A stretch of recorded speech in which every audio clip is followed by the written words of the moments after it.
Olá, meus amigos, tudo bem? Eu sou Gustavo Eugênio do CGE Consultoria. Hoje eu estou aqui para falar com vocês sobre dois temas que caem toda hora na Justiça do Trabalho. Estou aqui para falar hoje sobre acúmulo de função e desvio de função.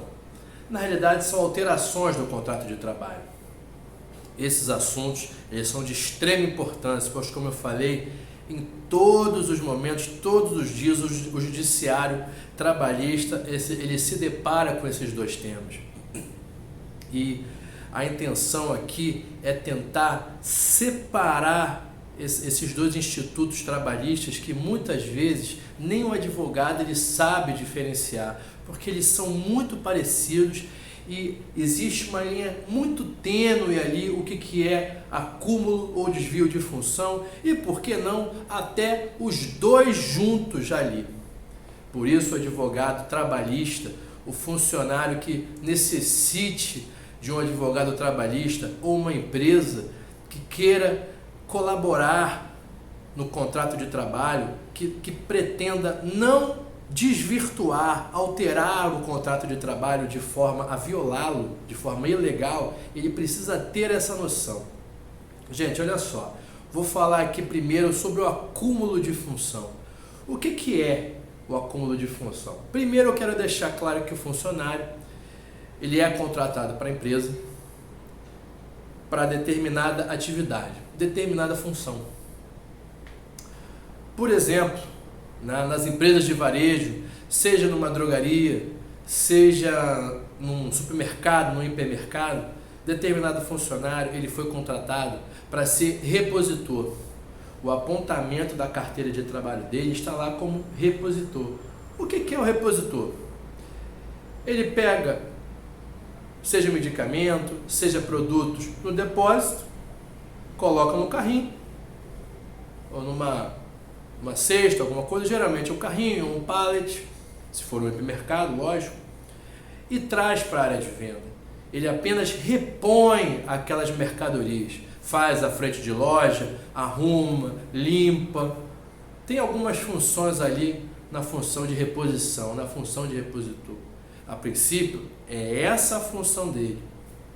É lógico que sempre teremos algumas informações e algumas responsabilidades a mais, mas basicamente é isso. Aí, por determinado motivo alheio à vontade do empregador, à vontade do empregado, seja porque algum funcionário foi demitido, seja porque algum balconista foi demitido, o que acontece?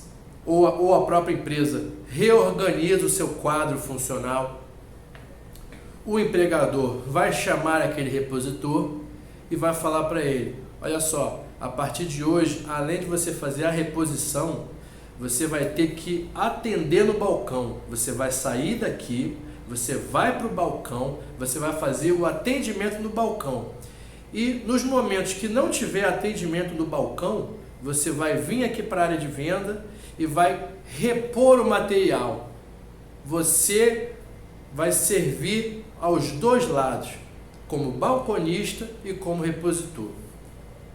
Nesse caso, meus amigos, isso é acúmulo de função. Percebam, ele foi contratado para uma atividade e em determinado momento ele começou a exercer uma segunda atividade ao mesmo tempo, às vezes até mais do que uma atividade. Então, percebo aqui que ele acumulou atividades, ele acumulou funções. E geralmente isso acontece sem ter nenhum aumento salarial. É esse o grande problema. Ele não teve um aumento salarial, ele está trabalhando mais do que foi contratado, ele está trabalhando em uma função a qual ele não foi contratado, porque nem sempre ele vai querer trabalhar como balconista. Às vezes a pessoa não tem interesse em trabalhar com atendimento ao público. Um outro caso, diferente do acúmulo de função, é o desvio de função. Por exemplo, vamos até trabalhar esse mesmo exemplo. O funcionário, ele foi contratado para realizar determinada atividade na empresa. Seja como balconista, seja como caixa, por exemplo. Ele foi contratado como balconista, por exemplo. Ele está trabalhando como balconista, trabalha 3 meses, 4 meses, 6 meses. Em um determinado motivo, sem nenhuma explicação, ou ainda que tenha tido uma mudança do quadro ou demissão de funcionários, o empregador informa para o trabalhador o seguinte: fulano, a partir de hoje você vai sair daqui desse balconista, desse balcão, você não vai ser mais balconista, você vai para o caixa, vai trocar a sua função. Muitas vezes essa função afeta inclusive no salário. Além dele ter que trocar a sua atividade, que muitas vezes vai alterar de forma qualitativa e quantitativa no seu trabalho, ele vai aumentar a sua atividade, o seu trabalho, sem a respectiva contraprestação, sem a respectiva remuneração. É esse um dos grandes questionamentos da Justiça do Trabalho. Você é contratado para realizar uma determinada função, que em regra terão um certo número de atividades de você a cumprir, e a partir de determinado momento você vai para uma outra atividade, muitas vezes totalmente diferente do que você trabalha, outras vezes mais atividades do que você está acostumado a realizar, do que foi conversado ali na hora da sua contratação, e muitas vezes toda essa alteração a mais das suas atividades não vai ocorrer aumento da sua remuneração, não vai haver aumento do seu salário. Então essa é uma alteração ilícita. Aí ocorreu o desvio de função. Ele foi desviado do balcão para o caixa. O artigo 468 da CLT, ele é claro e ele prega o princípio da inalterabilidade do contrato de trabalho. Em regra, veja bem, em regra, o contrato de trabalho ele não pode ser alterado. E ele só pode ser alterado por mútuo consentimento. E desde que não prejudique o empregado. Perceba, meus amigos, quando o legislador falou mútuo consentimento, tem que ser de interesse da empresa e interesse do empregado. E ainda assim, desde que não lhe prejudique. Porque nós sabemos que no dia a dia, o empregado ele é a pessoa mais fraca na relação empregatícia. Nós sabemos que nos dias de hoje, principalmente no nosso país, com a dificuldade que tem de uma pessoa encontrar emprego, muitas vezes as pessoas vão aceitar várias alterações no seu contrato de trabalho e nas suas atividades. O que temos que ter em mente aqui é que tanto acúmulo de função e desvio de função estão inseridos num tema chamado alteração do contrato de trabalho. E esse artigo 468 que eu citei aqui com vocês, ele determina essa característica de inalterabilidade. Mas, como eu conversei com vocês, em regra, ele é inalterável. Tem exceções? Claro que tem exceções. Primeiro, o artigo 456 da SLT, ele começa falando o seguinte: a prova do contrato de trabalho, a prova do cargo ou da função exercida pelo trabalhador, ela será realizada através dos apontamentos, através das anotações da carteira de trabalho, da CTPS. Todavia, Essas provas serão permitidas por todas as provas admitidas em direito. Ou seja, você como autor ou como réu, como empregado ou como empregador, você prova através das anotações da CTPS, você pode fazer prova através de outros documentos, por exemplo, na carteira de trabalho pode estar anotado como repositor, mas a própria empresa emite um contra-cheque ou um controle de frequência que está lá como balconista. A gente sabe muito bem que na Justiça do Trabalho a empresa, o réu, vai se defender, vai informar para o juiz que não teve nenhuma alteração, vai falar que ele sempre foi repositor, por isso que o salário dele não teve nenhuma alteração a maior, mas aí infelizmente a empresa, através do seu advogado, até porque às vezes o advogado não tem outra alternativa, ou ele não junta um documento e a empresa vai ser prejudicada, ou ele junta um documento que muitas vezes estará errado. Por isso cabe ao advogado ter a competência de discernimento de decidir o que vai juntar como prova na sua defesa. E como eu falei, aquela empresa muitas vezes vai trazer um contra-cheque ou um controle de frequência que ele está escrito lá balconista. Ora, meus amigos, eu falei aqui para vocês que na carteira de trabalho está como repositor. Só que no contra-cheque, no controle de frequência, ou em outro documento que seja, está como balconista. Existe aí uma grande possibilidade do juiz que está presidindo aquela audiência entender que ele é balconista. Por mais que na defesa informe que ele é repositor, a própria empresa forneceu uma documentação que ele está como balconista. Então existe grande possibilidade aí do autor estar correto e ganhar essa ação. É óbvio que pode a empresa fazer outras provas a seu favor. Além disso, quero deixar claro que essas informações constantes da carteira de trabalho tem uma súmula 12 do TST, que fala o seguinte, até nessa linha de princípio que nós estamos conversando aqui. As anotações da carteira de trabalho, elas têm uma presunção de verdade, iure et iure, que é de direito.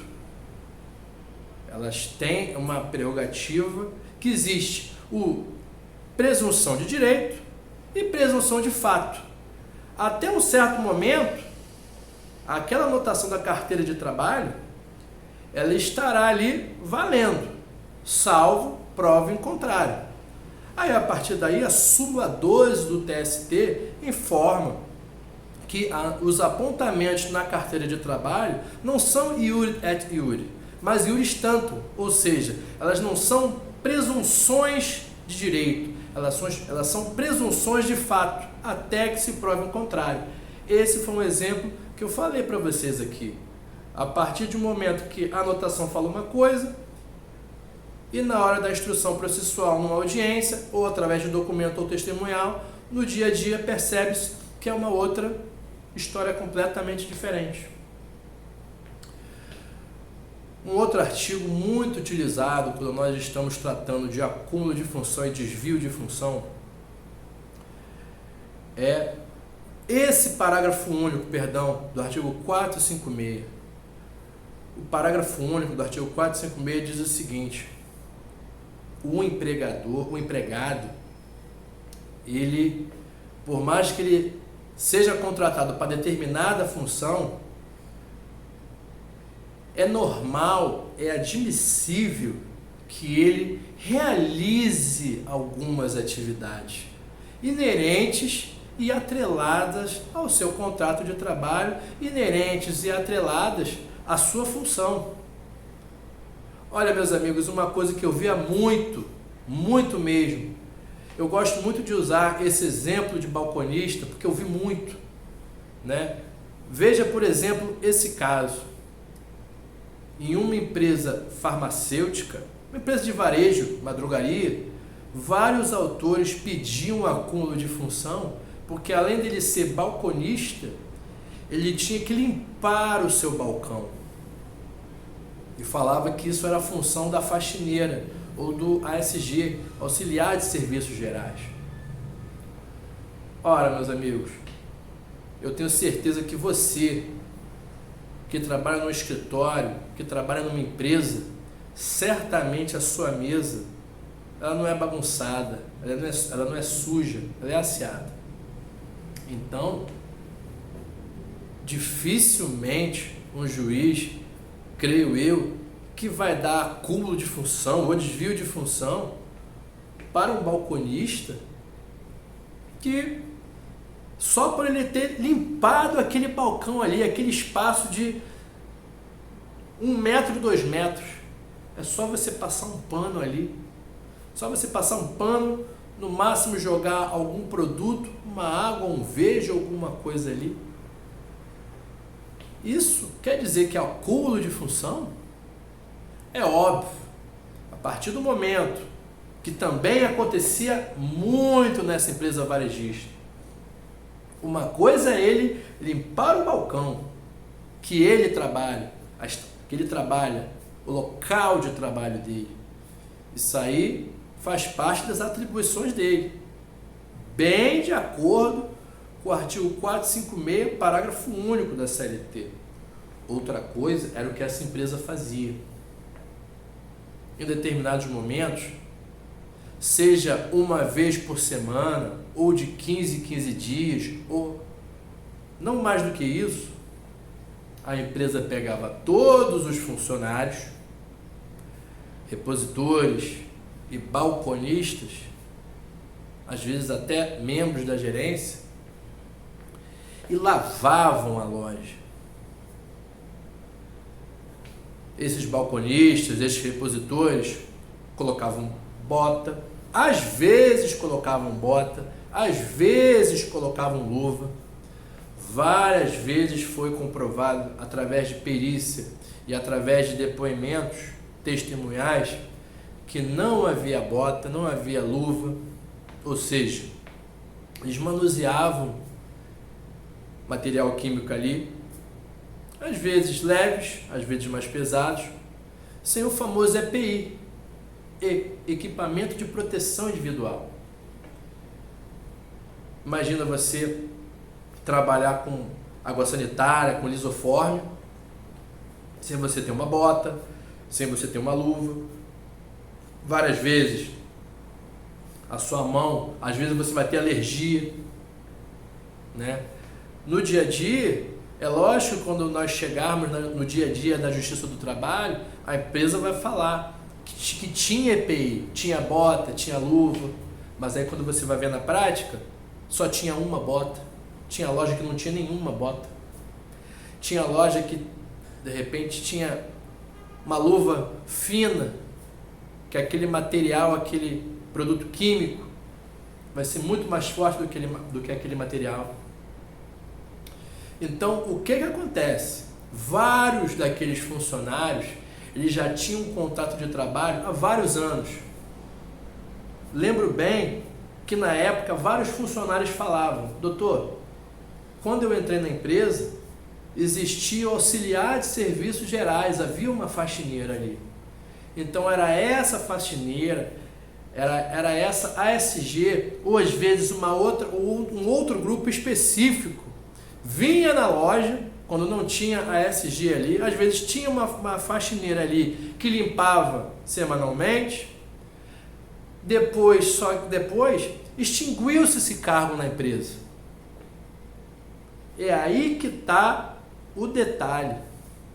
Extinguiu-se um cargo e a empresa, após isso, primeiro, começou a levar alguns funcionários para fazer essa lavagem de loja, deve ter percebido que isso, logisticamente, não deve ter sido interessante, ou ficou muito caro, e eles entenderam por bem, a partir de determinado momento, acrescentar essa função para os funcionários ali da loja.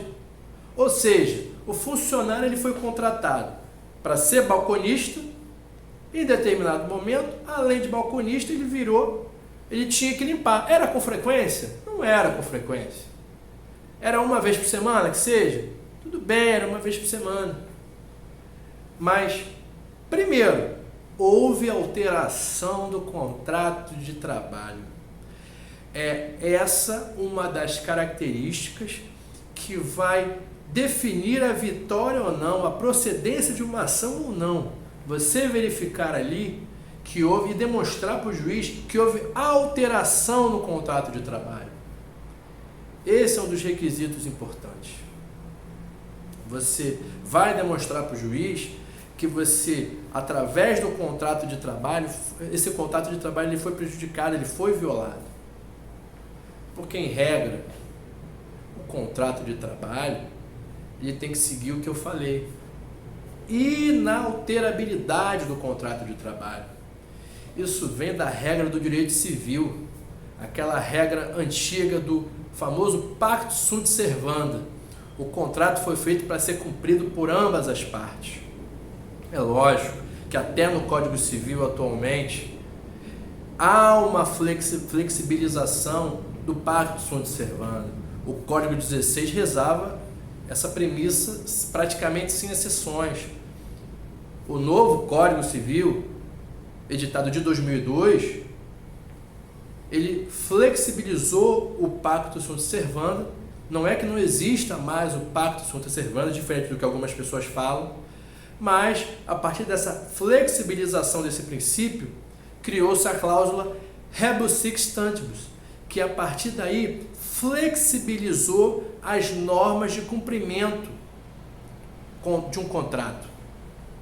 Vindo daí, a justiça trabalhista também tem que flexibilizar. Ela ainda permanece estanque, ela busca manter essa inalterabilidade do contrato de trabalho. Mas nós sabemos muito bem, meus amigos, que hoje em dia não dá para ser engessado. E o judiciário ele tem seguido esse caminho da flexibilização. Da mesma maneira que ele flexibiliza a favor do empregado, ela tem que flexibilizar a favor da empresa. Até porque, uma outra coisa que eu vou falar aqui para vocês, meus amigos. O empresário, a empresa, ela tem uma prerrogativa chamada do ius variandi. O que é o ius variandi? Ele é uma consequência do poder diretivo da empresa. O que eu quero dizer com isso? O artigo 2 da CLT, ela define empregador. Resumindo, o que é um empregador? É aquele que assalaria e assume os riscos da atividade empresarial. Vou repetir, o empregador, ele assume os riscos da atividade empresarial. Por conta dessa expressão, assumir os riscos da atividade empresarial, ele não pode reclamar de uma crise econômica, como nós já conversamos aqui no caso da responsabilidade subsidiária, da terceirização naquelas empresas que prestam serviço para um ente público. Ele não pode colocar a culpa no Estado, ele não pode colocar a culpa no município, ele não pode dizer que simplesmente não pagou as verbas rescisórias, que ele não pagou o salário, simplesmente porque o Estado não pagou, simplesmente porque a União não pagou. Porque ele assume os riscos da atividade empresarial, ou seja,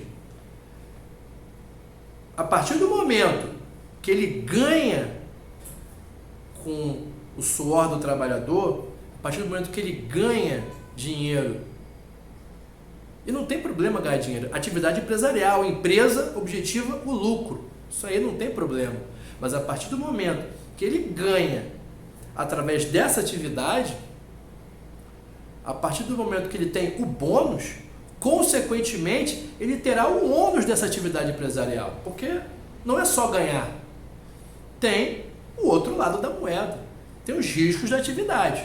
Até aí tudo bem, não tem problema. E tem que assumir isso.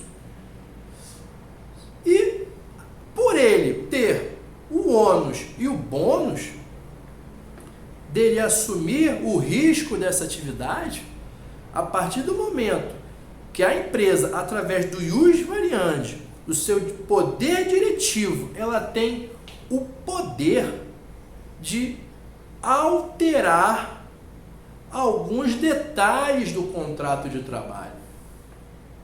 Ela pode alterar, contanto que ela não realize isso de forma ilícita, né? Ela pode muito bem pegar aquele funcionário balconista da loja do centro e colocá-lo, por que não, em Copacabana. Pode pegar aquele funcionário do centro e botar no Meier. É lógico que muitas vezes o funcionário ele não vai gostar dessa troca. Pode sim, ele pode muitas vezes não gostar, mas isso faz parte do poder diretivo da empresa. Muitas vezes, em várias ações trabalhistas, a gente vê isso acontecer. O funcionário ele entra com a ação, dentre outros pedidos, ele reclama que ele foi trocado de loja, por exemplo. Foi trocado o horário. Também, no meu entendimento, não há nada de ilícito em trocar um horário. Por quê?